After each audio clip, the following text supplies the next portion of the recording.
And then the fifth thing that I'm working on is a repatriation task force to the mother continent, which is Africa.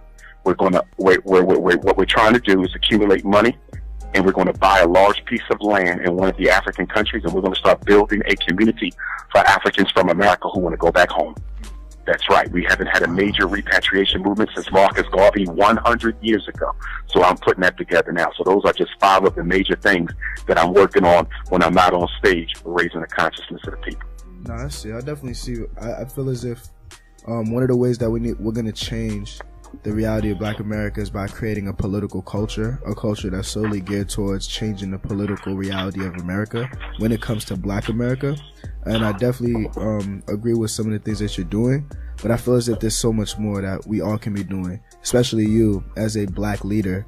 I feel as if you can be mobilizing people to actually be against or start taking strides to change the system. I like how you're educating, you're exposing the youth to so many different things, but you need to I feel as if one of the things that you need to do is expose them to their reality, and then expose them to ways that they can change it. Not ways that they can integrate within it, but ways that they can change it by mobilizing. You cannot change the system. You either destroy them or you create the system. And then if that's the case, then you need to teach them to do that, because we are not going to move forward as Black people if we continuously stay within a system that's there to destroy us. If destroying it is what needs to be done, then that's what needs to be taught. And it might not happen now, but it might happen in 100 years. Build our own system. We don't need to destroy white supremacy, as I said earlier. All you have to do is do what you need to do as a people to create your own cultural empire, and white supremacy will automatically fall. But brother, how will that work when we've tried in the past and it has gotten infiltrated by the FBI? It was not done from a pan-Africanist platform. You have to have international allies in order to build up anything successful without it being torn down. The reason why Black Wall Street in Tulsa, in Rosewood, in Charleston, in Wilmington, and all the other Durham, North Carolina, the reason why they failed, they had no international allies. Why did Fidel in Cuba survive America? Cuba is no larger than most of the states in America. 90 miles away from the 90 miles, an hour away, in America could not topple Cuba. Why? Because Cuba had international allies. From what country? Russia. From Russia. Told America that if you mess with Cuba, you got to mess with us. We have to start thinking like a nation. The problem is our politics is not based on international affairs. We keep on operating like Black Americans within America. And if you keep doing that, you're going to be destroyed. It has to be Pan-Africanism or it will perish. Well, you also have to take into account the fact that there's a lot of people who are ignorant and don't even identify as Pan-Africanism. They don't identify as an African. So what do you do to those people? Those people need, I feel as if, something new, something that's not already there, something that they can relate to, especially when it comes to the millennial generation. What you're saying is all great, but when it comes to Pan-Africanism, they don't care. How do you reach those youth? Here's the thing, and this is important for you all as young people to understand this now. Our revolution, like no other revolution, like all other revolutions, will not be a utopia. It will not be a utopia. When those white racists met in Philadelphia to build that United States Constitution and create this country, they fought, they shot each other, people got beat with canes. It was a bloody affair creating the United States Constitution. It was not utopic. Some people had to be disinvited. Some people had to fight outside, and people were killed in duels during that process. So we need to understand that everybody not coming along for the struggle, brother. Find the people who care. The ones who don't, leave them. Whenever I go to a city, I'm in Chicago today, one of my favorite places to come, okay? I'm going to be looking for people who have the heart and the commitment to help Black folks. A lot of the folks who are going to come out today, they want to hear the message, but they don't want to be a part of the movement. So you got to find the people who care enough. Most Black people are psychological casualties of this war. You have physical casualties, people who die, and you have psychological casualties, people whose minds have died. The average Black person will fight you more for trying to get them away from white folks than they would ever fight white folks on your behalf. So find the people who matter. I am not on a crusade to change how every black person thinks. I'm on a crusade to find those who are salvageable and ready to make moves that are critically relevant. And only amongst those am I trying to change mindset. I'm a therapist. When someone comes to me for therapy, you know what my first responsibility is? To evaluate and determine who wants change and who does not. Because if you ain't ready to change, if you ain't ready to stop drinking that alcohol, what you coming to see me for? What you paying me for when you ain't ready to change? I can't fix you. I'm only your guide to help you fix yourself. It's the same thing with the Black Revolution. Find those who are ready. But if you're going to spend your life trying to convince people that what they're doing is wrong, you will be spending the rest of your life doing that. I would argue that this generation of blacks, us collectively, not just the youth, the whole Black America today, this generation of black folks is the worst generation we've had in this country. It is the absolute worst. We're selfish. We're scared of white folks. We want to imitate white folks. We still praying to a white Jesus. We don't want to invest in black folks. We don't have no infrastructure. Everybody's off for themselves. We are psychologically, although we're economically the richest, although we're educationally the most elite of any group of blacks that America has produced, psychologically we're the most devastated. I don't have a lot of faith in the adults. That's why I'm building the school, to make that generation of young black revolutionaries a whole movement. Could you imagine if you had 500 black children who are all on the same page as to what it is we need to do? Well, that's our problem. We don't have any commonality of purpose. Put 10 black folks in the room. They're going to argue all day over what needs to be done. Half of them still in love with white folks, so they don't want to hear nothing about that. Another 3 of them are Christ out on white Jesus, and they believe we ain't got to do nothing but wait for Jesus to come. Another one going to be crazy off of Muhammad and Islam, and so if everybody become a Muslim, we'll solve our problems. And only one person in that room will have the political and economic vision to know what we need to do. With all due respect, Dr. Umar, with all due respect, I disagree. Only because I am around a lot of black, and what we talk about, we're about change. Every single person, they see the reality. You ask a black person now, if you come up north to Brockton, which you definitely should, you should come build with us and get to know the youth out here, and not even just the youth, but the community, because we're really progressive.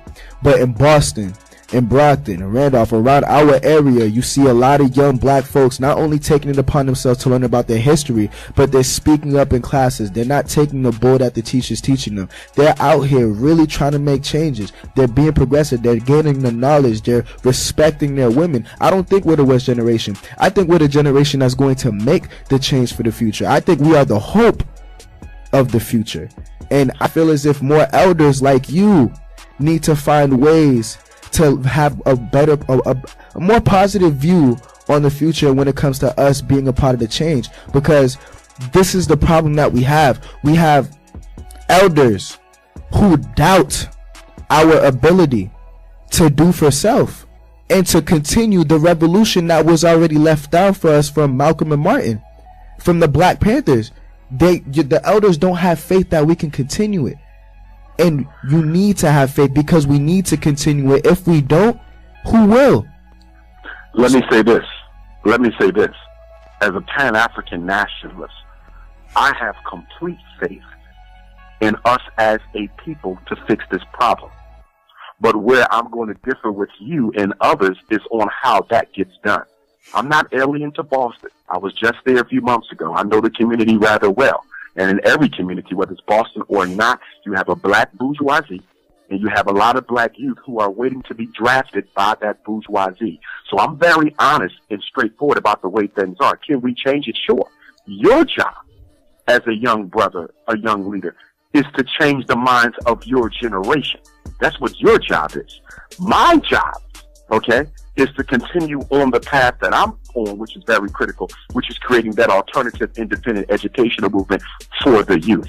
As Dr. John Henry Clark said, one of our master teachers who's now an elder and was a great friend and tutor of Malcolm X, okay, we need a revolutionary generation of black youth who have been properly raised, properly socialized, and properly trained, okay? I work with youth all the time. In fact, I probably have the largest youth support base of any scholar in America. I don't think there's another scholar who has more youth that come out and support them. That audience today, 75% is probably going to be youth. because that's the relationship I have with those under the age of 25 and even younger than that. But the truth of the matter is, psychologically, I am a realist. And I know the mindset of black folks, young or old, is we are in love with white people. We are in love with integration. We are in love with multiculturalism. We are in love with the LGBT movement. We are in love with anything but ourselves. I'm not giving up on that generation. Well, I'm gonna have to disagree. But what I am saying though, is my focus. I determine my focus. No one else. My focus is on building those schools so I can take babies from their parents' house, put them through the right system of preparation. So by the time that they are your age or my age, they're already ready and know what they need to do. I am only looking for those who are salvageable and have the consciousness to do the work according to the platform that Marcus Garvey laid out. I'm not interested in nothing else. Nothing else. I'm not interested in Jesus freaks, Muhammad freaks. I'm not interested in integrationists, LBGTs. I'm not into that. And a lot of your generation is. It's your job to get them ready for what I need them to do. I agree.